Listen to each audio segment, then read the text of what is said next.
Preparation से लेकर left over food तक, होममेड फूड हो या फिर फ्रोजन आइटम्स हो, वेजिटेबल्स हो या फिर डेयरी प्रोडक्ट हो, सब कुछ खाने की चीजें तो हम लोग फ्रिज में ही स्टोर करके रखते हैं ना। तो फ्रिज की क्लीनिंग तो बनती है। चाहे तो आप 2-3 दिन में या फिर 8 दिन में अपने फ्रिज को क्विक वाइप क्लीनिंग दे सकते हो। मैं तो 2-3 दिन में क्विक वाइप क्लीनिंग दे ही देती हूँ अपने फ्रिज को। और डीप क्लीनिंग की बात कर लूँ तो मैं मंथली करती हूँ ऐसा। अगर आपके पास टाइम नहीं है तो आप 2 महीने में कर सकते हो, और हर 2 महीने में एक बार अपने फ्रिज की डीप क्लीनिंग जरूर कीजिए। और हाँ, इलेक्ट्रॉनिक अप्लायंसेस क्लीन करने से पहले ध्यान रखना, या तो आप स्विच बंद कर दो या फिर आप प्लग को ही निकाल दो, उसके बाद ही आप क्लीनिंग करना। फ्रिज क्लीन करने से पहले आप पोर्शन डिवाइड करके कर लो, या तो आप पहले फ्रीजर वाला एरिया क्लीन कर लो या फिर आप फ्रिज वाला एरिया क्लीन कर लो। इससे क्या होगा, फ्रीजर में बहुत सारे हम लोग ऐसी चीजें रखते हैं जो जिसे मेल्ट होने का डर रहता है ना, लाइक व्हिपिंग क्रीम, बटर, चीज, बहुत सारी ऐसी चीजें होती है, फ्रोजन आइटम्स होते हैं। सामान खराब भी नहीं होगा या फिर मेल्ट होने का डर नहीं रहेगा, बिकॉज हम लोग फ्रिज की डीप क्लीनिंग कर रहे हैं। सो टाइम तो लगेगा ही लगेगा, इसलिए आप पोर्शन डिवाइड करके कर लो। मैं क्या कर रही हूँ, सबसे पहले मैं फ्रिज वाला एरिया क्लीन करूँगी। इसमें से मैं सारा सामान बाहर निकाल दी और मैंने सारे ट्रे भी निकाल दी हूँ।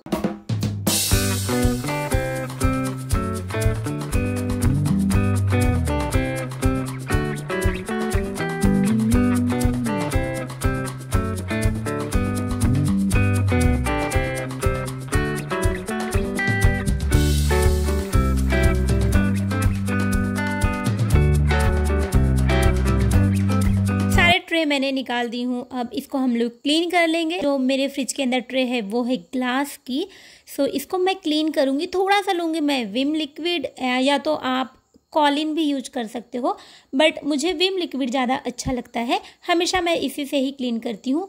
मैंने ली 1 से 2 बूंद विम लिक्विड की, और इस टाइप से जो स्पंजेस आते हैं मैं इसी से ही क्लीन करती हूँ। स्टेनलेस स्टील वाले जो स्क्रबर आते हैं उससे मत करना, वरना स्क्रैचेस पड़ जाते हैं।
सारे ट्रे को वॉश कर लूँगी, धो लूँगी। उसके बाद पता है मैं फ़ैन ऑन करके इसे ऐसे ही छोड़ दूँगी सूखने के लिए। अगर आपके पास ज़्यादा टाइम नहीं है तो आप फटाफट से किसी कॉटन कपड़े से इसको पोंछ कर उसके बाद आप इसको फ्रिज में सेट करना, ऐसे ही मत सेट कर देना।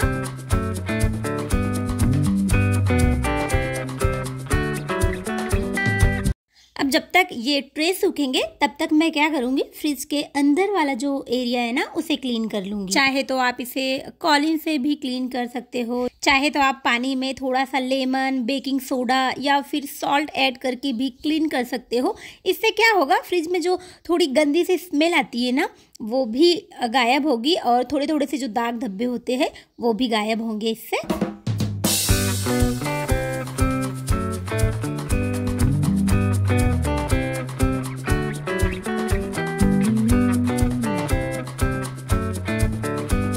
जब तक हमने फ्रिज के अंदर की क्लीनिंग की तब तक हमारे सारे ट्रे सूख गए थे। इसको हम लोग वापस से लगा देंगे।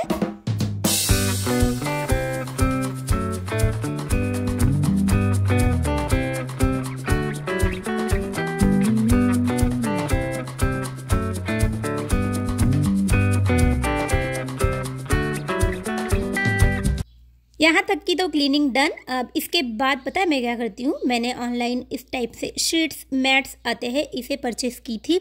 इससे क्या होता है, जो आपका फ्रिज है वो जल्दी जल्दी गंदा नहीं होता है। बाय चांस गंदा हो भी गया तो आप इस वाली शीट्स को निकाल लो और फटाफट से वॉश कर लो। आपको बार बार ट्रे निकाल कर ट्रे की क्लीनिंग नहीं करनी पड़ती है। आपके फ्रिज में ग्लास वाली ट्रे है, सो हम लोग कुछ बर्नियाँ रखते हैं। अब मैं तो रखती हूँ लाइक चीनी की बर्नी आती है ना, उसमें मैं अचार रखती हूँ तो मैं फ्रिज में ही रखती हूँ। अब मैं जब भी उस वाली बर्नी को निकालती हूँ या फिर रखती हूँ तो पता है क्या होता है, जो भी ट्रे होती है ना उस पर स्क्रैचेस आ जाते हैं। ऐसी जो शीट्स मैट्स आप लगा दोगे तो स्क्रैचेस इस वाले मैट के ऊपर आएंगे। इससे क्या होगा, आपका जो फ्रिज है वो काफ़ी लंबे टाइम तक खराब नहीं होगा। एक बात और, जब भी आप इस टाइप की शीट्स या फिर मैट परचेस करो तो एक बात का ध्यान रखना, आप ट्रांसपेरेंट वाले शीट्स ही परचेस करना। कलरफुल भी आते हैं बट उसको मत लेना, ये ज़्यादा अच्छा लगता है। और जो हम लोग कलरफुल लेते हैं ना उसमें पीछे साइड क्या रखा है आइडिया नहीं रहता है। अब फ्रिज के डोर साइड वाले एरिया को भी मैं क्लीन कर लूँगी, सारा सामान बाहर निकालूंगी, सारे ट्रे को निकाल के वॉश कर लूँगी। और हाँ, जो मेरा फ्रिज है ना शायद 6-7 साल पुराना है बट अभी भी मुझे नया का नया लगता है। फ्रिज एंड फ्रिज के डोर साइड एरिया सारा क्लीन करके मैंने सारे ट्रे लगा दी और अब मैं फटाफट से सामान भी रख रही हूँ। सारे मसाले मैं एक जगह एक बॉक्स में रखती हूँ। वैसे तो ऑनलाइन बहुत सारे बॉक्सेस या फिर ऑर्गेनाइजर्स अवेलेबल है रेफ्रिजरेटर के लिए, बट मैं क्या करती हूँ, डेट्स के बॉक्सेस रहते हैं या फिर कुछ स्वीट्स के बॉक्सेस होते हैं, उन्हें मैं रीयूज कर लेती हूँ। लाइक एक बॉक्स में मैं रख देती हूँ सारे गरम मसाले जैसे कि चाट मसाला, सांबर मसाला, पाव भाजी मसाला, ऐसे मसाले मैं एक बॉक्स में एक ही जगह पर रखती हूँ। फिर दूसरे बॉक्स में मैं रखती हूँ सारे सॉस या फिर चटनियाँ, लाइक शेजवान चटनी, पिज्जा पास्ता सॉस, मेयोनी या फिर रेड चिली सॉस, ये सारी चीजें आप एक बॉक्स में रख दो। एंड दूसरे फिर और एक बॉक्स में मैं रखती हूँ baking items like colour, cocoa powder, इनो।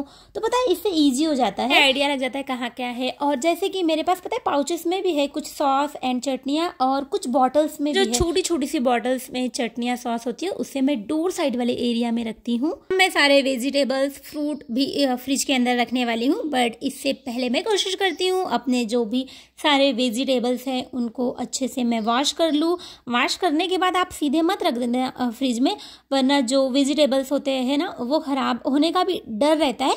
सो आप वॉश कर लो, उसके बाद फैन के नीचे मस्त सूखने के लिए छोड़ दो। जब आपको लगे कि वेजिटेबल सूख गए हैं उसके बाद ही आप फ्रिज में स्टोर करके रखना। बिकॉज वेजिटेबल्स है या फिर फ्रूट्स है आजकल इतने ज़्यादा केमिकल्स या फिर आप मिट्टी बोल लो, गंदगी बोल लो, बहुत कुछ उसमें भरे पड़े हुए होते हैं, लगे हुए होते हैं। आप अगर वॉश नहीं करोगे, ऐसे ही वेजिटेबल्स फ्रूट्स उठाकर फ्रिज में स्टोर करने के लिए रख दोगे ना, तो जो अदर आइटम्स होते हैं, खाने की चीज़ें होती है ना, जर्म्स उसमें भी जा सकते हैं। बहुत ही ज़्यादा अनहेल्दी एंड अनहाइजेनिक है ये। सो इस बात का जरूर ध्यान रखना, फ्रूट्स वेजिटेबल्स कभी भी बिना वॉश के आप फ्रिज में मत रखना।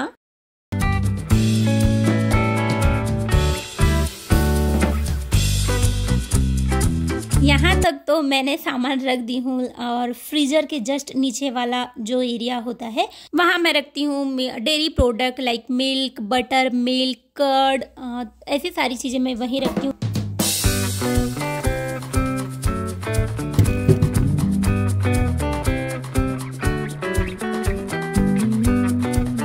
फ्रिज वाला एरिया मैंने सब दिखा दी। अब फ्रिज के डोर साइड वाला एरिया भी आप देख सकते हो। यहाँ मैं रखती हूँ, जैसे कि अभी समर सीजन है तो अपनी सारी बॉटल्स, वाटर बॉटल्स है उसके नीचे एग रख सकते हो, बट एग नहीं यूज करती हूँ मैं, और फ्रिज में मुझे रखना पसंद भी नहीं है। और तो यहाँ मैं कुछ ऐसी चीज़ें रख देती हूँ। हाँ, केसर की बॉटल भी मैं यहीं रखती हूँ। एंड यहाँ है मेरा नीचे वाले एरिया में जैसे आंवला जूस, कुछ सॉस, छोटी मोटी बॉटल्स है। और अब हम फ्रीज़र वाला एरिया क्लीन कर लेंगे। इसमें भी इससे भी सारा सामान मैंने बाहर की सारे ट्रे एंड आइस मेकर वाला जो बॉक्स आता है उसे भी निकाल के मैंने क्लीन की, वॉश की। फिर से मैंने इसको सूखने के बाद इसके अंदर लगा दी फटाफट से।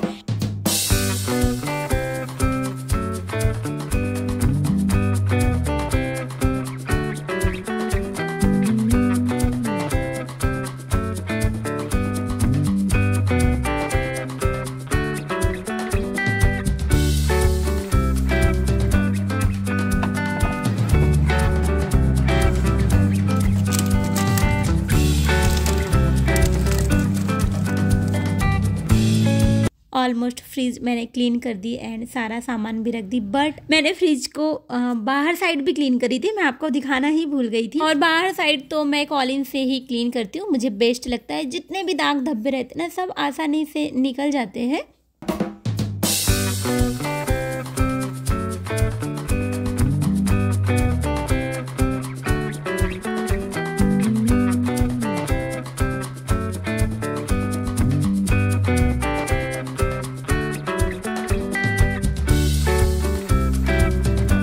फ्रिज के टॉप साइड देखोगे तो वहाँ भी बहुत ज़्यादा धूल मिट्टी या फिर गंदगी जम जाती है। तो वहाँ क्या कर सकते हो आप, या तो कोई कपड़ा डाल के रख सकते हो या फिर कोई पेपर भी डाल सकते हो। और बस उसके ऊपर मुझे कोई भी सामान रखना बिल्कुल भी नहीं पसंद है, बहुत मेसी मेसी सा बिल्कुल भी अच्छा नहीं लगता है। बट हाँ, छोटू सा प्लांट रखना मुझे पसंद है। बस हमारा फ्रिज क्लीन है, सारा सब कुछ हमने अच्छे से ऑर्गेनाइज करके रख दिया। अगर आपको वीडियो थोड़ी भी अच्छी लगी हो, आपके लिए हेल्पफुल होगी, सो आप मेरे चैनल को लाइक शेयर सब्सक्राइब कर सकते हो।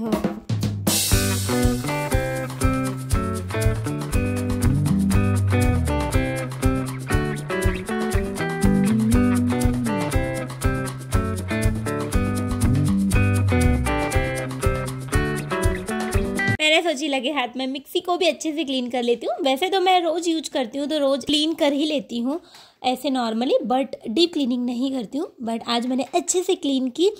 हाँ, मैं आपको एक सजेशन देना चाहूँगी, आप मिक्सी वगैरह परचेस करो ना तो ब्लैक कलर में मत करना कभी भी, बिकॉज छोटे छोटे से जो दाग धब्बे होते हैं ना, वो बहुत ज़्यादा दिखते हैं।